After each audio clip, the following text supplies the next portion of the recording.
for your interview. Actually, we'll be interviewing as a team. We're here to fuck shit up. Dazzling, dilated, display a new sound. We are live on stage. Move it. Display a new sound. Check it out, you're now rocking with the best. Dazzling, dilated, display a new sound. We are live on stage. And we do it for you.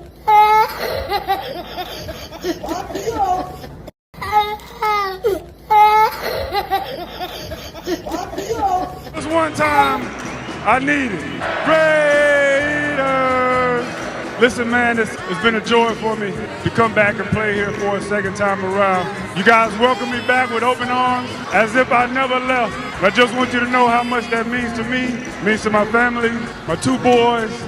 Though this is my last game in the Coliseum, just know that I'll never leave you. Go Raiders.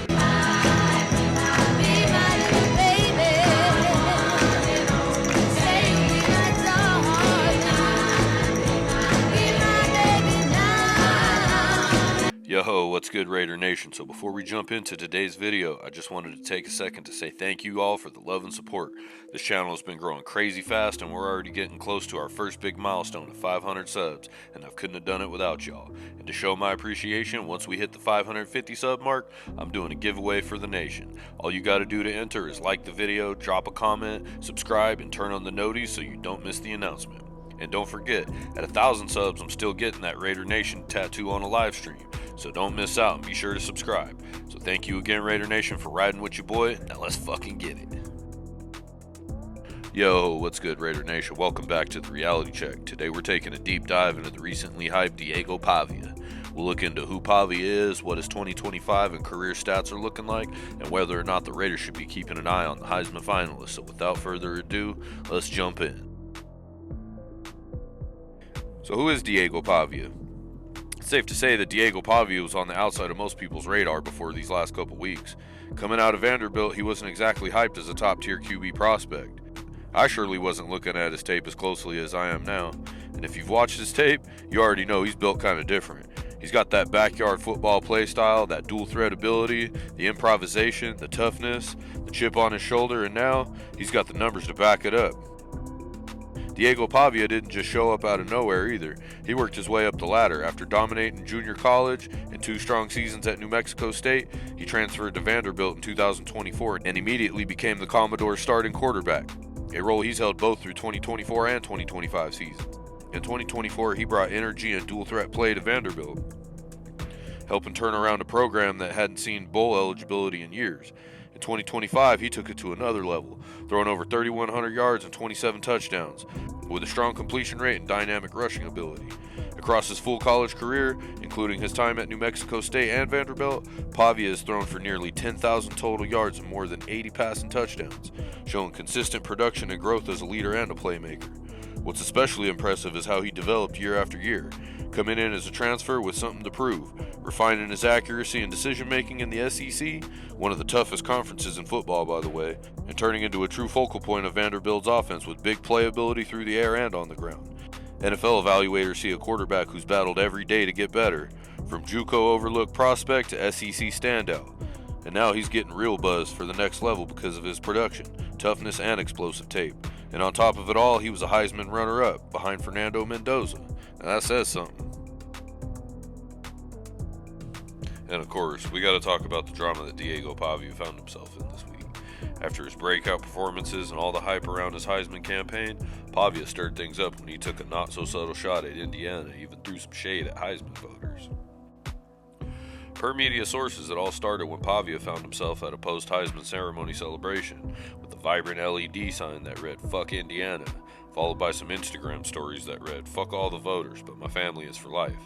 Naturally, Pavia was met with a storm of backlash and negative responses, which, being on the fringes of most draft radars, losing any capital you do have is crucial at this junction of his journey to the pros. However, Pavia was quick to issue an apology, stating, "Being a part of this Heisman ceremony last night as a finalist was such an honor, and as a competitor, and just like everything I do, I wanted to win," Pavia wrote on X. "So to be so close to my dream and come up short was painful. I didn't handle those emotions well at all, and I didn't represent myself the way I wanted to. I have much love and respect for the Heisman voters in the selection process, and I apologize for being disrespectful. It was a mistake, and I'm sorry." Now let me start by saying I'm not one to judge anyone for anything, and I'm in no way casting judgment on Diego Pavia or trying to create a narrative about his personality. As a former high school, JUCO, and semi-pro player, I understand the fierce nature of a true competitor. That being said, it's not exactly how I would have handled losing the Heisman to a clear better player. It does give some signs of him needing some development in the maturity area. And although the apology was swift and timely, many believe it was insincere and was a move to save some draft stock, as many view his reaction to losing the Heisman as immature and unsportsmanlike. And look, after QBs like Johnny Manziel and Kyler Murray to a lesser extent, teams are wary of taking guys with immaturity concerns. And that being said, we're going to focus on his on-field play and see how it all plays out with the off-the-field behavior. Again, I'm reserving any judgments. So let's break down the Kentucky explosion and walk through his breakout game and what he actually did, because it was a record-breaking game for sure. He went 33 for 39 with an 84.6 completion percentage and 484 passing yards. That's a single game record for Vanderbilt. He had 4 passing touchdowns, and that tied the school record. 48 rushing yards with a rushing TD. That's 532 total offensive yards and accounted for 6 total TDs. That's elite anticipation on throws, deep ball accuracy that shocked the scouts, poise even under pressure, improvisation, and off-platform throws.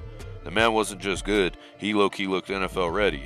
Every big moment, Pavia answered. Every defensive look, he diagnosed it like a veteran. This wasn't really a flash-in-the-pan game either. His footwork, his arm angles, his velocity, his field vision, all showed real, translatable NFL traits. So let's look at how Pavia fits in the NFL, because his game translates best to teams that want movement, creativity, and structure-breaking playmaking. So think Shane Steichen style offense, Shanahan motion heavy systems, spread hybrid RPO schemes. This is the kind of QB who thrives when the play breaks down. He's a competitor, he's fearless, he's dynamic. And after that Kentucky showing, every team needing a developmental QB with real upside is circling his name. So should the Raiders even pay attention? The Raiders need a QB, that's for sure. They need competition, they need upside, and Pavia checks those boxes. He's mobile, he's accurate, competitive, he can push the ball downfield, and he plays with heart. If the Raiders don't spend an early pick on a quarterback, Pavia is exactly the type of mid-round prospect who could develop under center, learn behind vets, and potentially become something special. We've seen late-round guys turn into stars before: Purdy, Dak, Hurts, Russ. Why not Diego Pavia?